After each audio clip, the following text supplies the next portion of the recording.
Nous sommes en train de continuer sur notre enseignement sur la vie de prière. Je vous ai dit qu'il nous reste 2 points. Mais quand j'ai mis mes notes, nous avons vu que c'est 3, mais je serai obligé d'arrêter avec les 2 points que je vous ai promis hier. Et aujourd'hui, nous allons parler sur la prière d'Anne. Il y avait une femme qui était stérile. Nous allons lire ensemble avec vous dans 1 Samuel chapitre 1, du verset 1 à 28. Je sais que la lecture est longue, mais nous allons essayer de parler sur l'essentiel. Mais vous, dans la maison, dans votre maison, vous pouvez aller encore faire la lecture. 1 Samuel chapitre 1, du verset 1 à 28. 1 Samuel chapitre 1. Je vais lire parce que j'ai la pensée, c'est-à-dire j'ai la connaissance de ce qui se passe ici. La Bible nous dit, il y avait un homme de Ramathaïm, de Tchophine, de la montagne d'Ephraïm, nommé Alkana, fils de Jéroam, fils d'Eliou, fils de Tou, fils de Tchouf, Ephratien. Il avait 2 femmes, dont il s'appelait Anne et l'autre Pénina. Pénina avait 2 enfants. Mais Anne n'avait rien, n'avait point. Chaque année, parce que la Bible parle ici que Pénine avait des enfants, mais la Bible ne nous cite pas combien d'enfants elle avait. Chaque année, cet homme montait de sa ville à Silo pour se prosterner devant l'Éternel des armées. Et pour lui offrir des sacrifices, là se trouvaient les 2 fils d'Élie, Ophni et Phiné, sacrificateurs de l'Éternel. Le jour où Alkana offrait ce sacrifice, il donna des portions à Pénina, sa femme, et à tous les 2 fils. Ici maintenant, à tous les fils plutôt, ici la Bible ne précise pas les fils, à tous les fils et toutes les filles qu'il avait d'elle. Mais il donna à Anne une portion double, car il aimait Anne que l'Éternel avait rendue stérile. S'arriva de lui prodiguer les mortifications pour la porter à s'irriter de ce que l'Éternel avait rendu stérile. Si vous rendez que c'est l'Éternel qui a rendu stérile à cette femme. Donc il y a 2 sortes de stérilité. Il y a les stérilités aussi qui viennent de Dieu. Et la Bible nous parle. Et toutes les années, il en était ainsi chaque fois que Anne montait à la maison de l'Éternel. Pénina l'a mortifiée de la même manière. Alors, elle pleurait, elle ne mangeait point. Et quand son mari lui disait, Anne, pourquoi pleures-tu et ne manges-tu pas? Pourquoi ton cœur est-il attristé? Est-ce que je ne vaux pas pour toi mieux que les 10 fils? Anne se leva après qu'on lui mangeait et bu à Silo. Les sacrificateurs Élie étaient assis à un siège près de l'un des poteaux du temple de l'Éternel. Et l'amertume dans l'âme, elle pria l'Éternel et versa des pleurs. Elle fit un vœu en disant, l'Éternel des armées, si tu daignes regarder l'affliction de ta servante, si tu te souviens de moi, et n'oublie point ta servante, si tu donnes à ta servante un enfant mâle, je le consacrerai à l'Éternel pour tous les jours de sa vie. Et le rasoir ne passera point sur sa tête.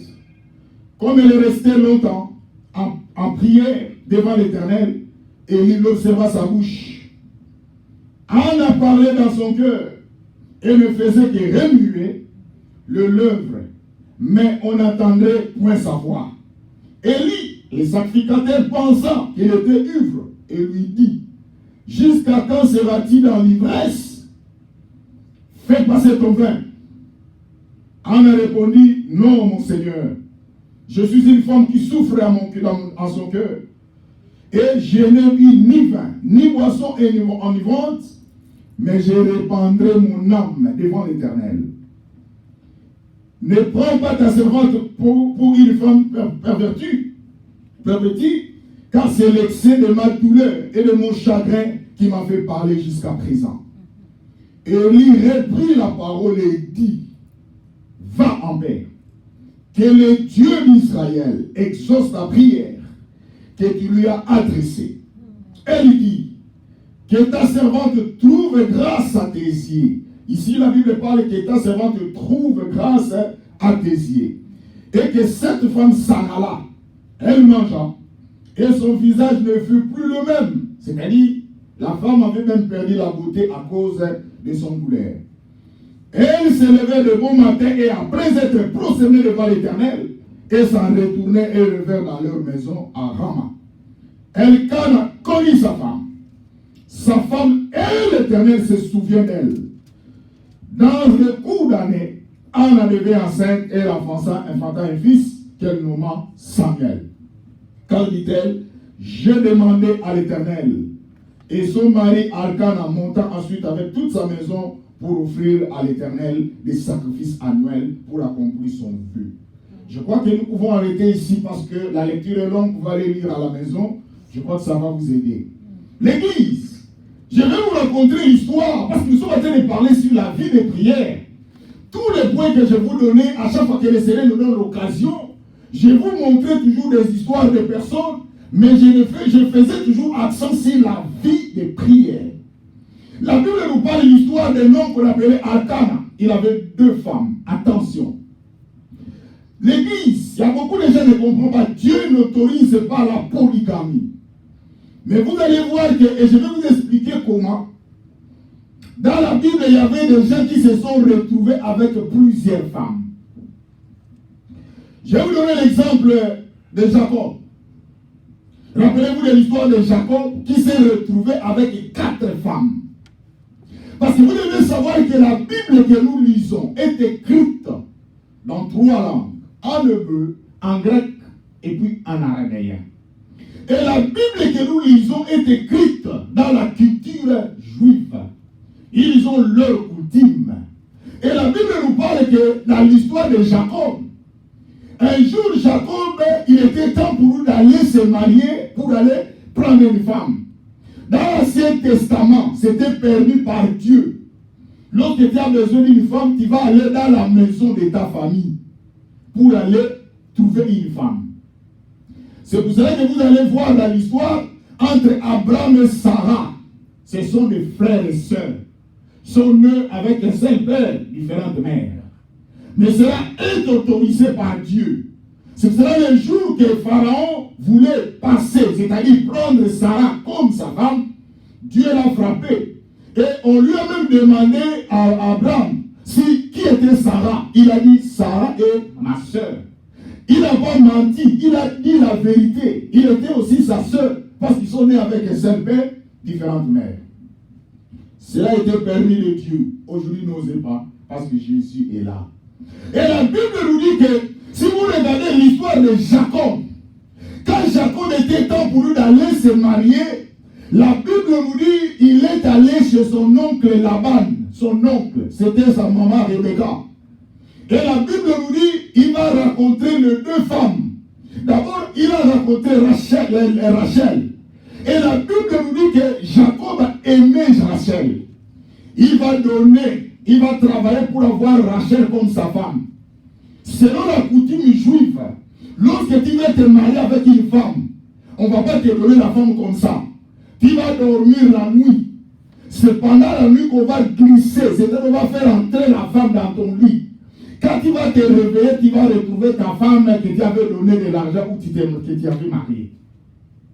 Et maintenant, ce qui était crié pour Jacob, parce que je suis en train de vous expliquer pourquoi Elkana s'est retrouvé avec 2 femmes. Et Jacob, lorsqu'il va se réveiller le matin, en lieu et place d'avoir Rachel, on lui donne Léa. Et quand on va lui donner Léa, il demande à son oncle, mais comment moi j'ai travaillé la femme que j'aime, ou la femme que j'aimais, c'était Rachel. Mais pourquoi vous m'avez donné Léa? Or, dans la coutume juive, Léa était la grande sœur de Rachel. Rachel était la petite sœur. Dans la coutume juive, la petite sœur ne peut pas se marier sans d'abord la grande sœur doit se marier. C'est pour cela qu'on lui a envoyé Léa en lieu et place de Rachel. Voilà comment l'histoire va vous montrer que Jacob va se retrouver avec 2 femmes. Comme son désir n'était pas Léa, comme son travail pas été Rachel, c'est pour cela qu'il va encore travailler pendant 7 ans vers son oncle pour avoir Rachel. Et c'est comme ça qu'il va se retrouver avec 2 femmes. Or, dans la coutume juive, on nous dit, lorsque tu prends la deuxième femme, il faut garder la première. C'est pour cela qu'il avait gardé la première qui est Léa, et il va encore garder la deuxième qui est Rachel, il va se retrouver avec 2 femmes. Alors, comment Jacob va se retrouver avec 4 femmes? Or, Léa et Rachel ne sont pas seulement 2 filles. Il y avait aussi Zilpa et Bila. Entre les 2 sœurs, dans la coutume juive, lorsque votre sœur se marie, on lui donne sa petite sœur pour aller l'aider dans les mariages. Et c'est comme ça que l'histoire va se passer. Du côté de Léa, du côté de Rachel, on leur donne maintenant Léa, Zilpa et Bila. Et Jacob avec les 2 femmes. Comme dans leur couple, il avait des problèmes de fécondité, de procréation. Léa mettait au monde, mais Rachel était stérile, ne mettait pas au monde. Et selon la coutume juive, il est permis à une femme de prendre sa petite sœur et de donner à son mari. C'est pour cela que vous allez voir qu'Abraham, lorsque Sarah ne mettait pas au monde, il a pris son servante qui était Agar. Elle va donner à Abraham et elle va mettre au monde Ismaël. Donc, c'est-à-dire que c'était leur coutume. Alors, quand maintenant Abraham va mettre au monde avec sa petite sœur, ces enfants-là seront du compte de Rachel. Et c'est comme ça que l'histoire passe. Donc, à chaque fois qu'Abraham mettait au monde avec sa servante, la servante de Rachel, ces enfants étaient comptés comme les enfants de Rachel. Alors, il fut un moment aussi, Léa qui mettait au monde, elle ne mettait plus au monde. Et comme elle ne mettait plus au monde, elle avait besoin d'enfants, plus d'enfants, elle va prendre encore sa servante. Elle va donner à son mari, et elle va mettre encore au monde avec sa servante. C'est comme ça que Jacob s'est retrouvé avec 4 femmes.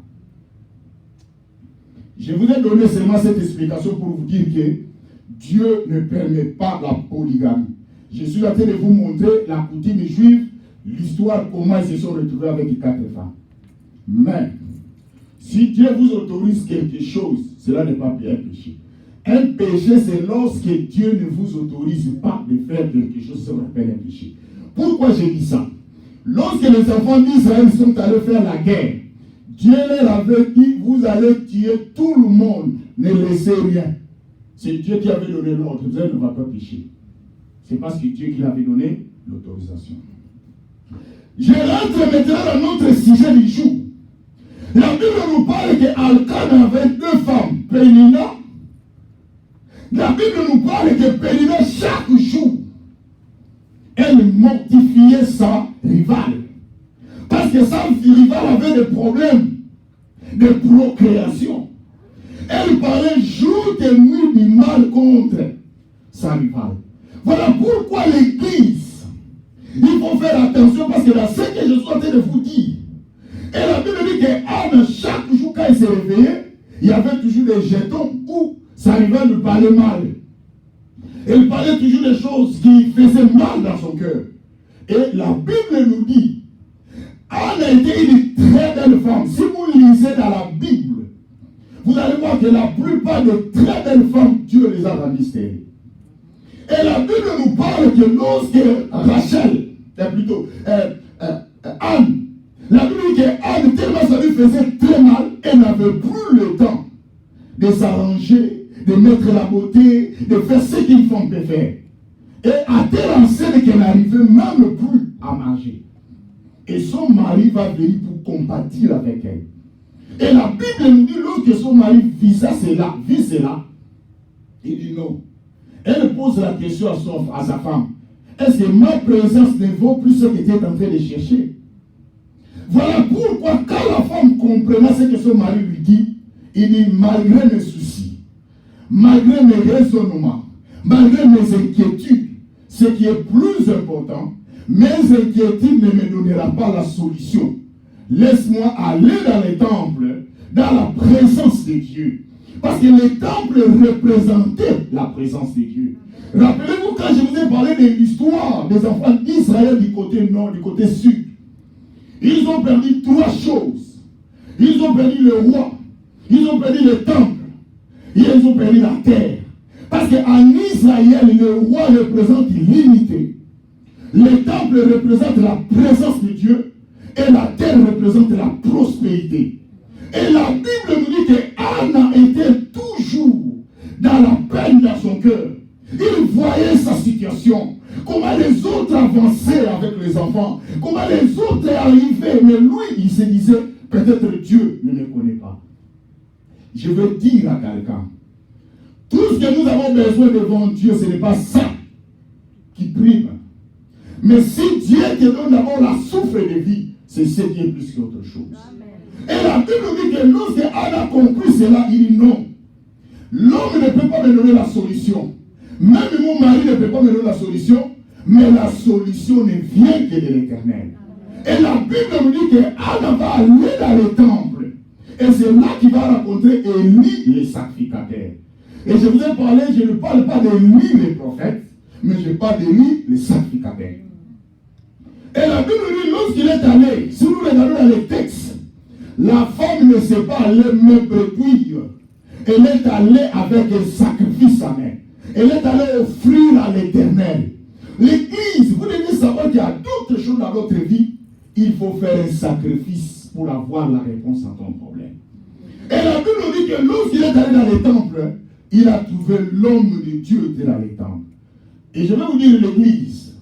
Aujourd'hui, l'Église de l'Ancien Testament et l'Église d'aujourd'hui, il y a une grande différence. Hier, j'étais avec vous dans la prière. Je vous ai parlé que les hommes de Dieu, leur vie, qu'on ne vous trompe pas, les hommes de Dieu, leur travail, c'est dans les temples. Mais aujourd'hui, si vous voyez les hommes de Dieu aller travailler, ce sont des réalités. Tellement le peuple est pauvre, tellement le peuple manque, il n'arrive pas à supporter ou à prendre soin des hommes de Dieu. Et c'est comme ça que vous voyez que les hommes de Dieu, il est toujours à la charge de son peuple. Parce que lorsque le peuple prend soin de l'homme de Dieu, et homme de Dieu à son tour, il prend soin de son peuple. Il prie pour eux, il gêne pour eux, il se retire pour eux. C'est ça le travail. Mais aujourd'hui, l'Église, nous sommes dans les difficultés à cause de la situation conjoncturelle. Et la Bible nous dit que lorsque Anne est allée prier, ce qui est tiré, Anne n'était pas allée prier avec son mari, mais Anne est allée seule devant Dieu pour présenter à Dieu son problème. Bien, mais aujourd'hui, ce qui nous tue l'Église, nous voulons toujours que les gens nous accompagnent pour avoir la solution à notre problème. Nous voulons toujours l'assistance des hommes. Or, dans d'autres situations, ce n'est pas la main humaine qu'on a besoin de ce problème. Il y a d'autres situations, ça demande que la main invisible et divine de Dieu. Et la Bible dit que lorsque Anne est allée prier, chercher la face de Dieu, tellement la prière était profonde, l'homme de Dieu commençait même à penser qu'elle est ivre. Et ce qui m'a tiqué lorsque j'ai lisé ce texte, l'homme de Dieu lui demande de lui donner la boisson qu'il prenait. La femme dit non, homme de Dieu, je ne prends pas de la boisson. Mais ce qui sort de mon cœur, c'est les douleurs. C'est la réponse à mon problème. C'est la situation que je traverse. Et de là que j'ai compris que si Élie avait demandé à la femme de donner la bouteille de la boisson, c'est-à-dire, il y a des gens qui venaient dans les temples, malgré qu'ils venaient prier, mais ils ont encore dans la vie de l'alcool ou ils buvaient de la boisson alcoolique. Et c'est pour cela que vous allez voir. Si vous regardez la Bible, parle qu'Élie avait 2 fils. Elle avait 2 garçons. Et ce qui était tiré, quand les gens venaient à l'église pour venir faire des sacrifices, les enfants d'Élie, les sacrificateurs, couchaient avec les femmes qui venaient dans les temples pour chercher la solution. Et c'est pour cela qu'au lieu Élie puisse intervenir, Élie avait, là, il faisait passer tout. Et c'est ce qui a causé la mort d'Élie, les sacrificateurs. Voilà pourquoi dans notre église, vous devez savoir, bien aimé, il y a la responsabilité pastorale. Je sais que tout ce que nous disons dans l'église, tout le monde ne peut pas être d'accord. Il y a des gens qui peuvent dire que non, moi je prie, mais je peux prendre de l'alcool. Bien aimé, la Bible dit, il n'y a pas une relation entre le Saint-Esprit et la boisson. C'est pour cela que nous condamnons cela. Si vous avez cette vie-là, c'est votre problème. Moi, je prêcherai la parole de Dieu. Je vous parlerai de la vérité. La Bible dit, j'ai mis devant vous deux fois. Soit c'est la mort, soit c'est la vie. Il dit choisissez. Vous êtes libre. Et c'est pour cela même la Bible dit l'Apocalypse chapitre 3 verset 20. Il dit voici je me tiens à la porte et je frappe. Si quelqu'un entend ma voix et ouvre la porte, j'entrerai. Lui qui est Dieu, qui nous a créés, il est capable. Si devant un jour, quand pendant que Jésus était ressuscité, il n'avait pas besoin de la porte, de la clé pour ouvrir la porte, en fait d'entrer là où étaient les disciples, la porte était ouverte par la puissance de Dieu. À plus forte raison que Dieu puisse ouvrir ton cœur. Dieu est capable d'entrer dans ton cœur sans ta permission. Mais comme notre Dieu, c'est un Dieu respectueux, c'est un Dieu poli, il n'aime même pas faire des choses qui ne viennent pas de ta propre volonté. C'est pour cela qu'il ne veut pas que le jour que tu vas te retrouver en enfer, qu'il soit responsable de ton enfer. L'Église, dans la vie, il y a des fois, il ne faut pas participer dans les problèmes des autres. Laissez les autres eux-mêmes qu'ils prennent soin de leurs problèmes. C'est pour cela que quand Jésus parle dans Matthieu chapitre 25, il dit, je dirai à ceux qui seront à sa gauche, retirez-vous de moi, maudit. Allez dans le feu éternel qui a été préparé pour les diables et ses anges, ses acolytes. C'est-à-dire que l'enfer n'a jamais été préparé pour toi, maman. L'enfer n'a jamais été préparé pour toi, maman, la soeur. Mais l'enfer a été préparé pour les diables. Mais si tu te retrouves là-bas, Dieu est responsable. Voilà pourquoi la femme qu'on appelle Anne, quand elle est allée prier, et dans le verset 20, la Bible dit, l'homme de Dieu, en commençant du verset 19, l'homme de Dieu, quand il s'est approché de cette femme, elle a entendu la femme s'exprimer. Il dit, j'ai les douleurs. J'ai une situation qui me dépasse. J'ai compris que je peux faire tout. Mais la solution ne vient que de Dieu. Voilà pourquoi je me suis retrouvé ici dans les temps. Bien aimé, regardez la situation de Anne. C'est-à-dire qu'Anne a prié. Si vous regardez en haut, la Bible dit que lorsqu'ils allaient au temple, ce que j'ai aimé avec son mari, il allait à l'église avec sa femme, avec ses femmes et ses enfants. Il allait à l'église. Et ce qu'il disait, il donnait l'offrande à ses enfants, même à leurs femmes.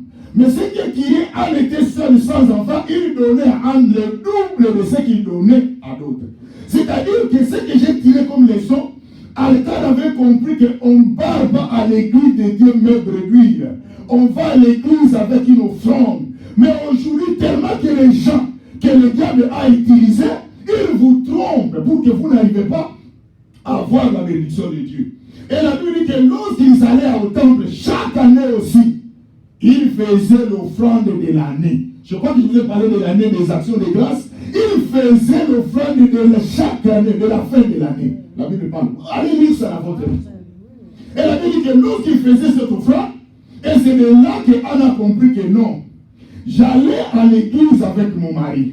J'allais à l'église avec les enfants de ma femme. J'allais à l'église avec ma rivale. Mais cette situation ne demande pas cette dimension de prière. Je vais dire à quelqu'un, il y a d'autres situations qui peuvent arriver dans ta vie. Ça ne demande pas la prière seulement de dimanche, mais ça demande une prière profonde. Ça demande une prière intense. Ça demande une prière de jeûne et de supplication. C'est pour cela que la Bible dit qu'il y a d'autres esprits ne sortent que par la prière et le jeûne. La femme va se retirer pour chercher la face de Dieu. Tellement elle était dans la concentration. La Bible nous démontre que la prière d'Anne a fait même interpeller les sacrificateurs. C'est-à-dire cette femme ne regardait ni celui qui est à gauche, ni celui qui est à droite, mais cette femme regardait Dieu avec son problème. Ma soeur, je vais te dire, maman, je vais te dire, mon frère, il y a d'autres situations, ne regarde pas ce que les gens peuvent dire. Le monde ne fait que parler, le monde ne fait que critiquer, mais la situation que tu es en train de traverser, toi seul tu connais la grandeur, toi-même tu connais la situation que tu es en train de traverser, ce ne sont pas ces gens qui te donneront la solution, ce ne sont pas les guides de ces gens qui te donneront le courage, mais il faut que toi-même tu effraies ton chemin afin que la solution de Dieu vienne dans ta vie. Et la Bible nous dit, Anne s'est retirée de la prière. Et c'est alors que quand il va partager avec l'homme de Dieu, l'homme de Dieu va faire des déclarations, il va en paix. Dieu a écouté ta prière. Dieu va te répondre. Et la Bible nous parle que dans cette année-là, la Bible nous dit dans le verset 20, dans le cours de l'année, Anne devait enceinte et elle enfanta un fils qu'elle donna le nom de Samuel. Car dit-elle, je l'ai demandé à l'Éternel. Oh, d'abord, si vous lisez dans la Bible, le mot Anne devenu la grâce de l'Éternel. Bien-aimé, laisse-moi te dire, toi tu es une grâce de l'Éternel, mais tu ne connais pas ton identité, tu ne connais pas ta position, mais tu es en train de se laisser les autres personnes influencer ta vie pendant que tu as une grâce de Dieu sur ta tête, pendant que tu as une faveur de Dieu qui est sur ta tête, mais tu es en train d'entrer dans la distraction. La Bible dit qu'Anne a dit non, pas de distraction. Cette situation, il faut que je me lève. Je vais dire à quelqu'un, il y a d'autres situations dans la vie, on ne fait pas de blagues. Lève-toi, c'est alors Dieu aussi va se lever avec toi. Lorsque toi tu te lèves, c'est alors Dieu va t'accompagner. Dieu a dit, il faut que toi tu fasses les premiers pas, c'est alors que Dieu va t'accompagner. Anne avait compris que j'allais à l'église avec ces gens, j'allais chaque dimanche, mais cette situation ne demande pas seulement la prière le dimanche, mais ça demande une autre dimension de la prière. Mais aujourd'hui, les gens ne comprennent pas la portée de la prière. Maman, il y a d'autres situations, la solution est là, la réponse est là, mais Dieu t'attend seulement que tu te lèves pour que tu puisses appréhender, pour que tu puisses recevoir ta solution et ta réponse venant de Dieu. Et la Bible nous dit, si vous regardez, peuple de Dieu, quand Dieu a donné à Anne l'enfant, regardez dans 1 Samuel chapitre 2, du verset 1. Vraiment, Dieu est merveilleux. Nous allons lire 2 Samuel. D'abord, plutôt 1 Samuel chapitre 2. Nous allons lire d'abord du verset 1. Et après, nous allons passer du verset 21. La Bible dit, Anne pria et dit, mon cœur se réjouit à l'Éternel. Ma force a été relevée par l'Éternel. Ma bouche s'est ouverte contre mes ennemis. Car je me réjouis de ton secours. Bien, maintenant, il a compris qu'il avait des ennemis. Les gens qui se moquaient de lui. Les gens qui parlaient contre lui. Mais dans notre texte, la Bible parle d'une femme qui était stérile. Mais moi, je ne sais pas ta situation. Peut-être pour toi, ta situation, ce n'est pas le problème d'enfant. Mais peut-être ta situation, le problème de mariage. Peut-être ta situation, c'est un autre problème. Mais ce qui est plus important, laisse-moi te dire, le monde ne vous laissera pas la chance. Le monde ne vous laissera pas le temps.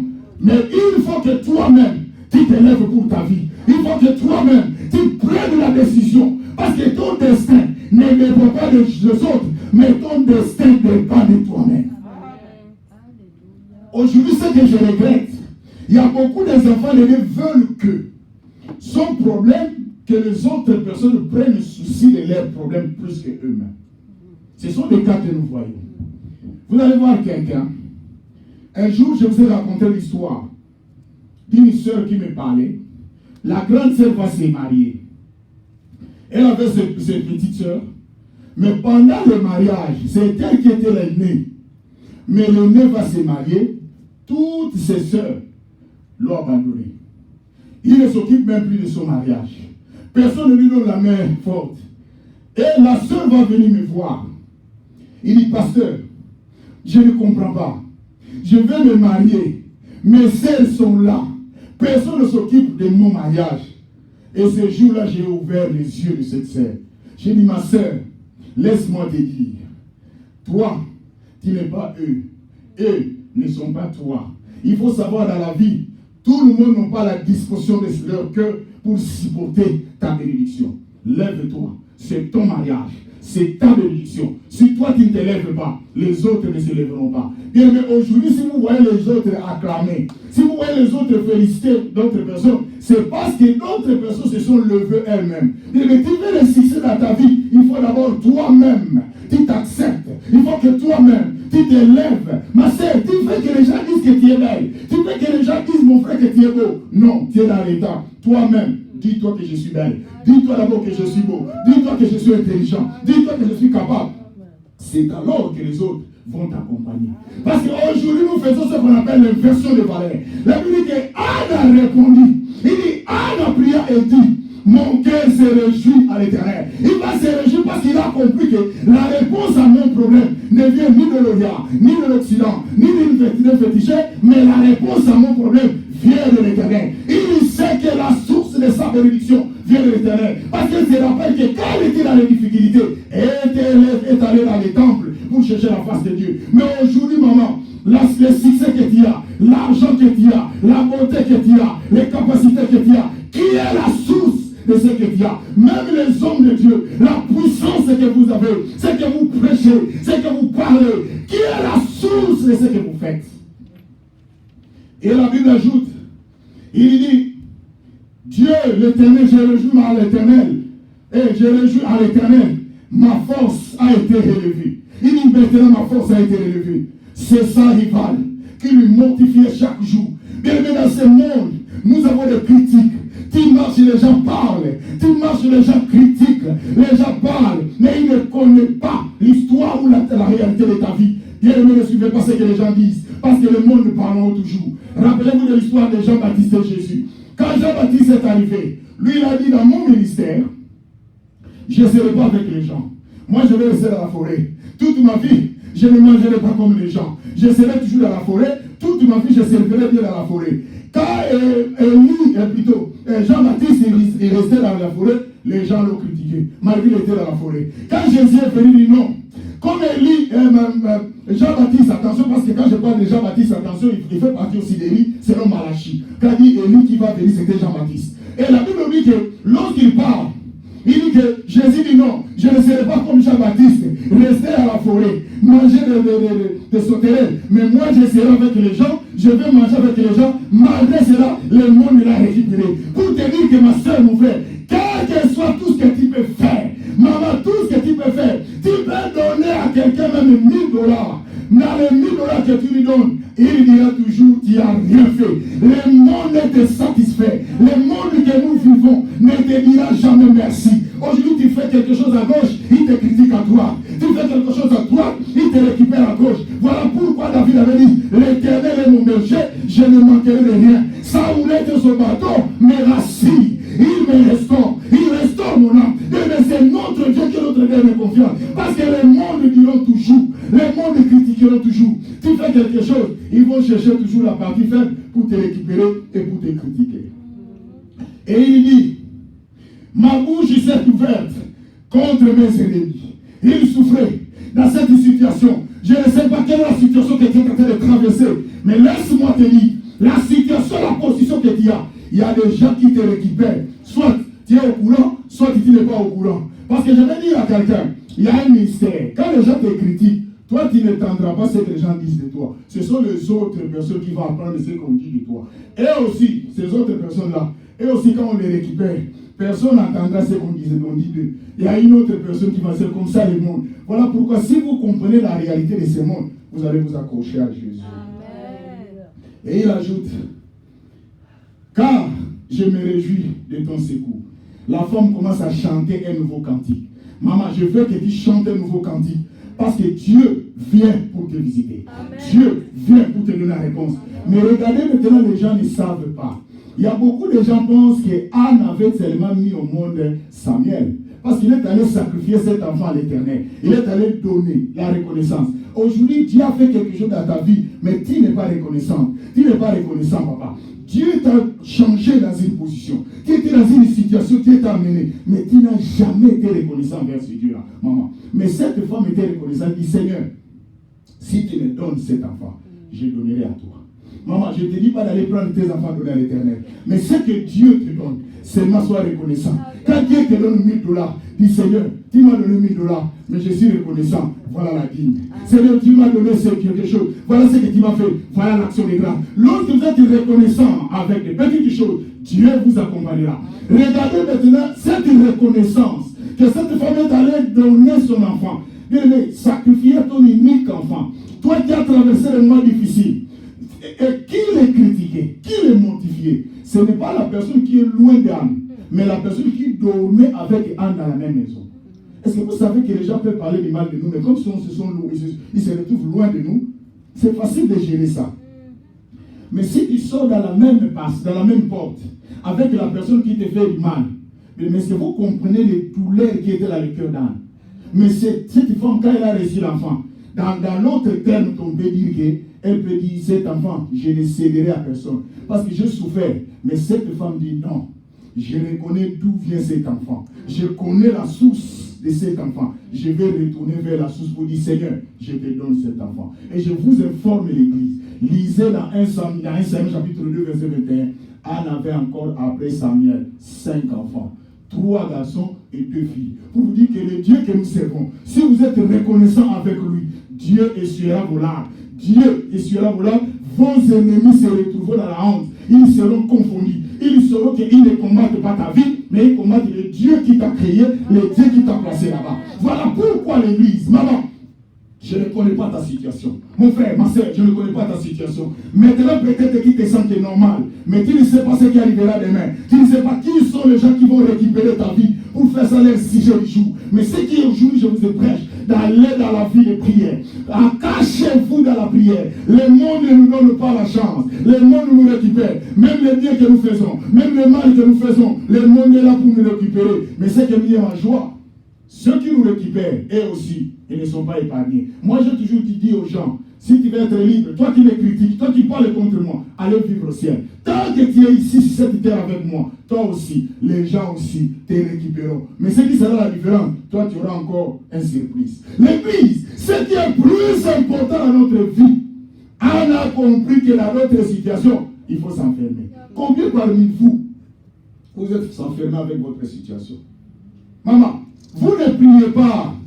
Nous venons à l'église seulement 2 heures de service. Et dans 2 heures, tu t'es retrouvé peut-être en retard parce que tu étais pris dans ceci, dans cela. Mais vous comptez ça, vous pensez qu'avec cette situation que vous êtes en train de traverser, et cette prière-là peut vous donner la solution. Non. Il y a d'autres situations dans la vie. Ça demande la prière profonde.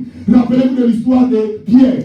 La Bible dit Pierre péchait. Chaque jour, il faisait la pêche. Il avait de l'expérience. Mais le jour que Pierre avait péché, il n'a rien trouvé. Mais quand il a rencontré l'homme de Galilée, le Seigneur des Seigneurs, ce jour-là, Jésus a montré à Pierre une autre dimension de la pêche. Il a dit à Pierre, il y a d'autres pêches, on ne pêche pas comme d'habitude, mais il y a d'autres pêches, il faut aller dans les eaux profondes. Il faut aller dans les eaux profondes pour avoir des poissons. Pour te dire que maman, il y a d'autres situations, il y a d'autres problèmes, il y a d'autres réponses. Il faut aller dans l'eau profonde. Or, l'eau, c'est la parole. Il faut aller dans une prière profonde pour avoir la réponse à ton problème.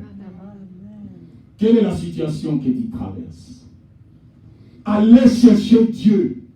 La Bible dit, cherchez l'Éternel pendant qu'il se trouve. Invoque-le tandis qu'il est prêt. Esaïe.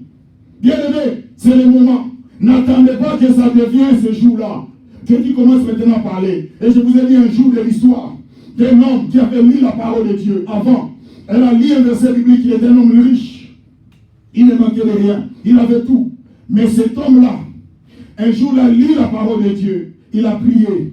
Et il ne savait pas que cette lecture de la parole et de la prière peut l'aider. Un jour, cet homme-là va se retrouver dans la coma. Et quand il était dans la coma, tout le monde, les membres de sa famille étaient dehors, qui attendaient seulement sa mort pour partager ses biens. Bien aimé, mais cet homme-là, il commença à invoquer Dieu. Il se rappelle d'un verset biblique. Le Saint-Esprit le rappelle. Rappelle-toi, il avait lu Jérémie 33:3. Invoque-moi, je te répondrai. Je te montrerai des choses cachées. Et cet homme-là va commencer à prier le Seigneur. Là où il y avait l'impossible, là où les médecins avaient dit c'est fini, mais ce jour-là, Dieu n'avait pas mis un point. Dieu avait mis seulement la virgule. Et ce jour-là, Dieu a fait résister un homme qui est dans la coma. Et tout le monde qui l'attendait, ils étaient surpris. Et ces gens qui sont venus chercher à partager ses biens, ce sont eux qui sont morts avant lui. Je vais dire à quelqu'un, les gens qui cherchent ta vie, ce sont eux qui vont tomber avant toi. Parce que toi, tu es un innocent. Toi, tu les aimes avec ton cœur. Mais eux, ils ne t'aiment pas. Ils cherchent ta mort. Leur raquine,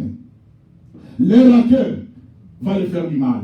L'Église, le temps est arrivé, c'est d'aller multiplier la prière, d'aller chercher dans ton Dieu, dans une situation que je ne connais pas, qui te dépasse, mais cherche Dieu pour que Dieu te donne la solution et nous allons nous lever et pour prier Dieu. Ferme tes yeux, l'Église. Nous allons prier que le Dieu de la Bible se manifeste dans ta vie. Que le Dieu de la Bible se manifeste dans ta vie. Nous avons besoin de ce Dieu-là. Lève-toi. Ferme tes yeux, concentre-toi, parce que nous avons besoin. Hold on, hold on, hold on. Nous allons prier pour que le Dieu de la Bible, qui nous assiste, qu'il soit avec nous. Lève-toi, viens commencer à prier. Viens écouter la parole. Quelle est la situation? Cette femme avait une situation difficile, qui était le problème de la grossesse, qui était le problème de l'enfant. Mais la Bible dit, je ne sais pas. Quel est ton problème? Peut-être ton problème c'est le mariage. Peut-être ton problème c'est la bénédiction. Peut-être ton problème c'est la guérison. Peut-être ton problème je ne sais pas. Mais Dieu te connaît. Dieu te voit. Parle à Dieu. Dis Seigneur, j'ai parlé aux gens. J'ai expliqué les gens. Au contraire, ils se sont moqués de moi. Mais j'ai compris au travers de cette parole. J'ai compris au travers de ce que tu m'as dit. Seigneur, j'ai besoin de ta main. J'ai besoin de toi. Parce que le monde ne peut pas me donner la solution. Le monde va se moquer. Le monde se moque toujours. Mais j'ai besoin de toi. Dans le nom de Jésus, prie le Seigneur. Prie le Seigneur bien-aimé. Parle à ton Dieu. Parle au Seigneur. Tu es le Dieu de la Bible. Que le Dieu de la Bible, que le Dieu de la Bible, que le Dieu de la Bible se manifeste dans ta vie. Que le Dieu de la Bible se manifeste dans ta vie. Que le Dieu de la Bible se manifeste dans ta vie. Père, il n'y a que toi notre Dieu. Il n'y a que toi notre Père. Il n'y a que toi Jésus de la Bible. Il n'y a que toi notre Seigneur. Il n'y a que toi Jésus de la Bible. Il n'y a que toi l'Éternel des armées. Oui Jésus. Oui Jésus. Oui Jésus. Il n'y a que toi notre Père. Yahweh, nous venons d'écouter ta parole. Nous venons de recevoir ce que tu as parlé pour nous. Yahweh, nous avons besoin de toi. Yahweh, nous avons besoin de toi, Jésus. Nous avons besoin de toi, Père. Nous avons besoin de toi, Jésus. Yahweh, nous avons besoin de toi, notre Dieu. Père, il n'y a que toi, l'Éternel, notre Dieu. Il n'y a que toi, Jésus. Yahweh, nous avons compris. Dans les situations difficiles. Dans les situations difficiles. Père, il n'y a que toi, notre Père. Il n'y a que toi, Jésus. Il n'y a que toi, notre Père. Yahweh, Anne est venu vers toi. Il n'y a que toi, Jésus. Il n'y a que toi, Jésus. Il n'y a que toi, notre Dieu. Yahweh, lève ton peuple. Yahweh, ton peuple est devant toi. Yahweh, il n'y a que toi qui peux donner la solution. Quel est le problème qui nous dépasse? Yahweh, nous sommes allés. Le monde se moque de nous. Le monde se moque de nous. Mais Yahweh, nous avons compris. Yahweh, nous avons compris. Il n'y a que toi, Seigneur, qui peut donner les enfants. Il n'y a que toi, Seigneur, qui peut donner les mariages. Il n'y a que toi, Seigneur, qui peut donner la guérison. Il n'y a que toi, Seigneur, qui peut donner la paix. Il n'y a que toi, Seigneur, qui peut donner la solution. Voilà pourquoi Jésus. Yahweh, nous avons besoin de toi. Maman, prie. Ma soeur, prie. Parle à Dieu. Viens seul avec ton Seigneur. Dieu te révèle aujourd'hui. Il y a d'autres situations. Allez vers ce Dieu-là. Allez vers ce Dieu-là. Ce Dieu-là te répondra. Il n'y a que lui. Oh, notre Dieu, notre Père. Merci, Seigneur, parce que tu nous as appris à multiplier la vie de prière. Yahweh, il n'y a que toi, Jésus. Il n'y a que toi, l'Éternel des armées. Il n'y a que toi, notre Père. Il n'y a que toi, Jésus. Il n'y a que toi, Jésus. Il n'y a que toi, notre Seigneur. Il n'y a que toi, Jésus. Hey, notre Dieu. Père, multiplie à nous la vie de prière. Multiplie à nous la vie de prière. Dans le nom de Jésus. Dans le nom de Jésus. Dans le nom de Jésus. Dans le nom de Jésus. Il n'y a que toi, le Seigneur. Oui, Seigneur, notre Père. Bien-aimé, maman, nous allons prendre l'autorité. Nous allons détruire tout ce qui combat nos vies. Il y a tout ce qui nous met loin de la prière. Loin de la vie de prière. Lève-toi. C'est que l'ennemi est loin de la prière. Pour que tu ne réussisses pas. Dans le nom de Jésus. Au nom de Jésus. Au nom de Jésus. Au nom de Jésus. Au nom de Jésus.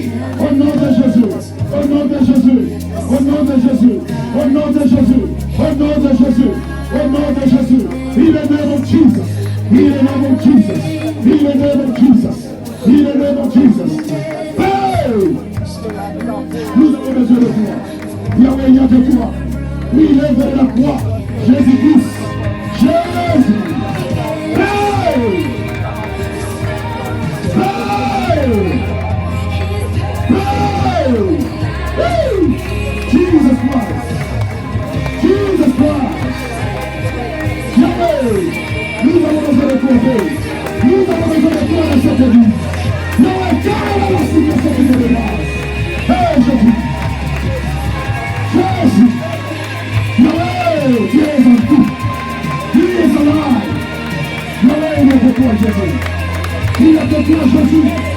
Il n'y a que toi, Jésus. Nous allons chasser tout ce qui bloque la vie, tout ce qui bloque le mariage, tout ce qui bloque notre vie. Nous chassons cela au nom de Jésus. Au nom de Jésus. In the name of Jesus. Hey, hey. Hey, he is alive. Jésus est vivant. Jésus est vivant. Hey, restaure maintenant. Restaure maintenant. In the name of Jesus. Dans le nom de Jésus. Tout ce qui a été perdu. Marie de lui. Alléluia. Je te sors maintenant. Au nom de Jésus. Toute puissance dans tout là. Toute puissance de Seigneur. Toute puissance de stabilité. Je te chasse maintenant. Sors. Au nom de Jésus. Au nom de Jésus. Au nom de Jésus. Au nom de Jésus. Au nom de Jésus. Au nom de Jésus. Au nom de Jésus. Je chasse maintenant. Tout ce qui est de la malédiction. Tout ce qui est de la maladie. Tout ce qui est de la possession. Tout ce qui est de réclamation. Je vous chasse maintenant. Sors. Au nom de Jésus. Au nom de Jésus. Au nom de Jésus. Au nom de Jésus. Au nom de Jésus. Au nom de Jésus. Le chrétien est fort. Moi, je restaure maintenant. Et une nouvelle vie, une nouvelle matrice, une nouvelle santé, une nouvelle précision. Au nom de Jésus, que tout soit renouvelé. Une nouvelle page entre maintenant. Dans ce peuple, il n'y a que toi le Seigneur. Au nom de Jésus, au nom de Jésus, au nom de Jésus. Hey! Manifeste-toi. Il n'y a que toi Jésus. Il n'y a que toi Jésus. Au nom de Jésus. Au nom de Jésus. Au nom de Jésus. Au nom de Jésus. Que la grâce, la faveur du Seigneur, au nom de Jésus, au nom de Jésus. Restez calme, je veux prier. Au nom de Jésus, lève tes mains, élève tes mains. Le Seigneur de grâce est parmi nous. Dieu est en train de visiter maintenant. Père, il n'y a que toi, le Seigneur de grâce. La Bible lui envoya sa parole, et sa parole est guérie. Voici les signes qui accompagneront ceux qui auront crié à mon nom. Dans le nom de Jésus, je viens par l'autorité de Jésus chasser tout ce qui est de mari de lui, tout ce qui est de femme de lui, tout ce qui est de la malédiction, tout ce qui est de réclamation, tout ce qui est de la maladie héréditaire. Je vous chasse maintenant. Toi stérilité, toi malédiction, toi maladie, je te chasse maintenant. Au nom de Jésus, toi masque de vieillesse, je te chasse maintenant. Sors au nom de Jésus. Au nom de Jésus, au nom de Jésus, je te sors maintenant, au nom de Jésus. Père, que la puissance de guérison, que la puissance de restauration, que la puissance de délivrance entre maintenant dans la vie de maman, dans la vie de soeur, dans la vie de frère, dans le nom de Jésus. Que la grâce de l'Éternel couvre ce lieu. Dans le nom de Jésus. Dans le nom de Jésus, dans le nom de Jésus, je vous sors maintenant, je vous sors maintenant, dans le nom de Jésus, dans le nom de Jésus, que la grâce, que la libération de Jésus entre dans la vie de tout et chacun, du pied jusqu'à la tête, dans le nom de Jésus, que la gloire et la grâce de l'Éternel soient avec nous. Dans le nom de Jésus, nous t'avons ainsi prié. Amen. Nous acclamons très fort pour notre Seigneur. Au nom de Jésus. Amen. Bien aimé, que Dieu soit loué. Merci beaucoup. Que la gloire soit rendue à notre